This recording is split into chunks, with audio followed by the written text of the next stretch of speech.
What is up, guys? Welcome back. It's actually been a couple days since we left Chris over there at the shop. We got a little busy at work and I had to take care of some work. I couldn't really work on my truck and finish installing everything that I needed to install. So today we actually have a little time and we're gonna go ahead and install all those parts on my extended cab. So yeah, that's what we're gonna be doing today. We're actually gonna be taking this one out, and I really want to work on that one in here just because it is a little cold. You know me, guys, I don't like the cold. So start working on it, get everything that we need to get done, like putting the injectors, putting in the wires, and then also connecting our flex fuel sensor. Usually on these models, the older models, it's either flex fuel or 93. I don't want that. I want it to be able to, you know, if I need gas and the gas station does not have E85, I can go ahead and pump 93 because I do know all the gas stations have 93 available to them. I don't want to be stranded somewhere because they don't have the right fuel I need. So that's why we're doing the flex fuel. And also, like Chris said, it helps the computer see what everything's doing and pretty much reporting back to the computer, making sure everything is running right. So that's why we're doing the flex fuel. That's one of many mods coming to this truck. We're gonna get this thing dialed in. We're possibly gonna make this truck good enough to pull my single cab, just because right now I don't have a truck to pull this truck and I want to be able to go to events. I obviously have this on the trailer because if it breaks, I'm stranded there. We're gonna try to see what we need to do to make that one strong enough to pull this one with the trailer. It's just an idea I have. We're gonna see if we can make it work because I do have a stall on that one. I'm gonna talk to my boy Chris and see what we need to do to make that happen. So like I said, this is the first of many mods, and yeah, so let's go, let's get this done. All right, so change of plans, guys. I went ahead and put my truck over here. My wife's truck's over there. So I did it like this just because I don't want to start working on this truck and then this truck be left outside. So that way, if we don't finish or we need to do something at a later day or we didn't need a part, whatever the case may be, this truck's on the side and my turbo truck will be able to get out. So let's go ahead and pop the hood on this thing and let's start working on it. Alright, guys, so we went ahead and moved the turbo truck out of the way just so I can get to my toolbox easier. Like I said, I want to get this thing knocked out. I want this thing on E85 on this video. So guys, we're gonna make it. Like I said, I got to change the injectors, and I think I'm gonna go ahead and change the spark plug wires also because they are old. They are the first ones that I ever had. So we're gonna go ahead and change all that and then have the new injectors. So yeah, we got quite a bit of work to do. I gotta take all this stuff off and get the new injectors on. So let's get it.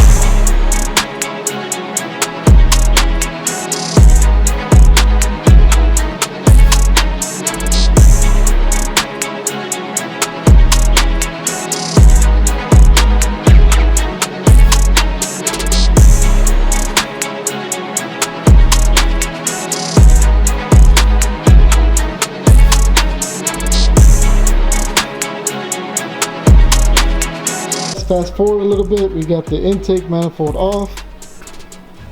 You see right here. I went ahead and took it off. I didn't have to do the injectors, but I went ahead and took it off just because this thing was really dirty. This is a very high mileage motor. So like I said, I just wanted to get in here and clean it up a little. I'm still gonna go ahead and clean it up some more. Like I said, I just went ahead and vacuumed it up with my little Milwaukee vacuum. But yeah, guys, I went ahead and got that vacuumed up. Here's the fuel rail.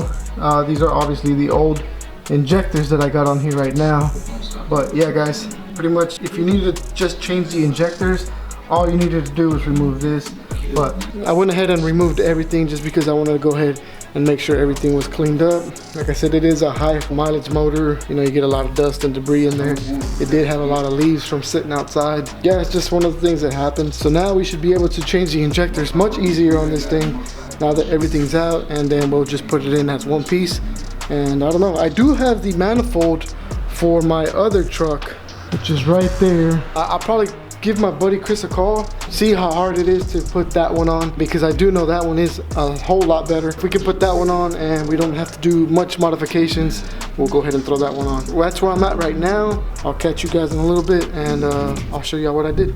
A few moments later. All right, guys, after talking to my boy Chris, I really need to get some more stuff. I'm going to go ahead and put the Gen 4 intake on here. Obviously, it's a lot better, more airflow, and it would help my truck overall. So with that being said, I'm not going to waste any time on putting this one back on.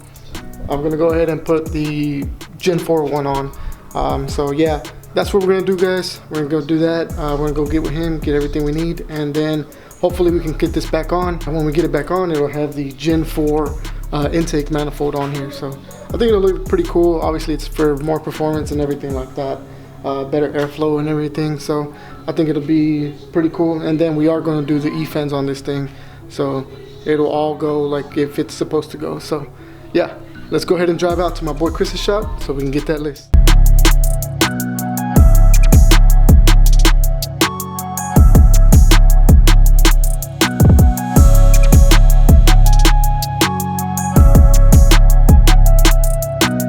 So we spoke to my boy Chris.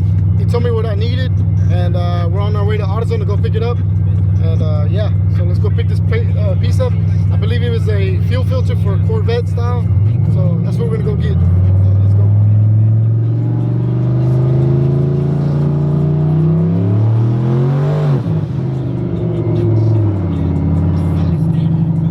Check the door, look out the window, don't forget the strap. I be on they ass when I see ops, I do forget I rap.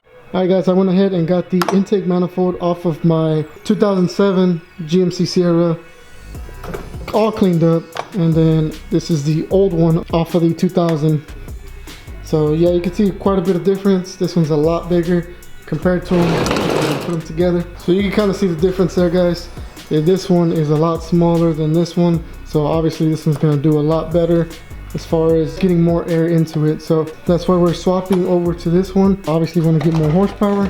I did have to get this fuel filter that pretty much connects to this one in and then 2 out. So obviously you remember on the old one I have 2 coming out. That's why this one has 2 coming out now. So I'll be able to connect to my 2 hoses right there. So that's why that's like that. But I am gonna have to order different throttle body, a bigger throttle body, because this one is for 3-bolt and then this one is for 4-bolt. So this one won't fit. They do have an adapter, but the whole reason that I'm doing this is obviously for a little bit more power. And if you put this one on, I mean, come on, you're just pretty much doing the same thing. So you might as well upgrade to the 4-bolt. So yeah, I don't know what I'm gonna order yet, guys. I'm gonna look around. I know Nick Williams has one, a very nice one that they have all billet. I did have to order a little bracket. Mine's is a cable driven on my older truck, and on the other one is wire driven. So that's the difference. I had to order a little bracket. That should be on the way. I am gonna look online tonight and see what throttle body I'm gonna go with. But yeah, guys, this is just, I was trying to do a quick little upgrade on the truck, you know, obviously do the flex fuel, but you know, I do have this intake sitting here, and I mean, it is a lot better. So we decided to go ahead and slap it on, you know, obviously get the most power that I can for it. Like I said, I do plan to pull my other truck with this, so that's why we're doing these mods right now. And then I do have the E-fans. I have the E-fans right here, and we're gonna go ahead and do the E-fans. I'm not sure if we're gonna do it this time or we're gonna do it at a later video, just to show y'all kind of what you need for the E-fans. I did have the harness that my boys at Trust Auto Parts actually gave to me with the E-fans, but I don't know if when I was doing my single cab build, I threw it away accidentally, so I might have to order another harness for it, but no big deal. We do have the E-fans, and we have the radiator for my other truck.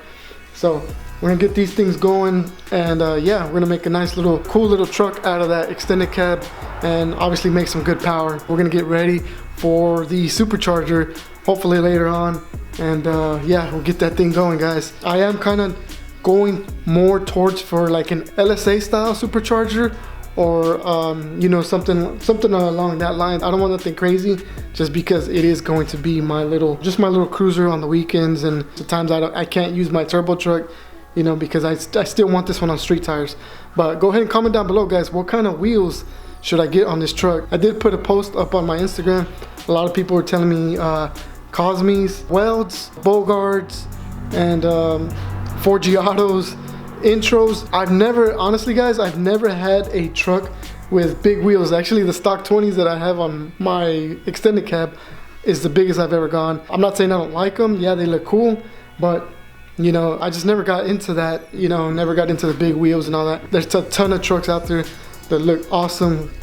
My boy Vargas and Freddie have actually owned a bunch of nice trucks, and Ishmael from Cali, he has a badass truck with big wheels and everything, and I know it takes a lot of money to get those big wheels on that truck, but you know, we'll see what we come up with. But comment down below, guys, let me know what y'all think we should get for that truck. So yeah, that being said, this is probably gonna be it for this video, guys. I don't want to drag this along. I know I said I was gonna get this done and we were gonna be pumping E85 on this truck, but you know, I really want to get this intake manifold. I don't like to spend money twice, do the flex fuel, and then later on do this. So, you know, I don't like to let parts go to waste. The coulter intake that I had on my single cab, I did put it on my wife's truck. So now my wife has a K&N coulter intake on her truck. And yeah, we're gonna do more things to it. I do want a little bit more power, so we might get it in to go get tuned and you know, just put a little bit more power. We'll see what else we do to that. Maybe we'll throw a supercharger in that thing. Oh, say less. So she can have some good power on that truck too. We'll see what we do with that. But yeah, guys, I think this is gonna be it for now. Make sure you like, subscribe, and I'll see you guys on the next one. Peace.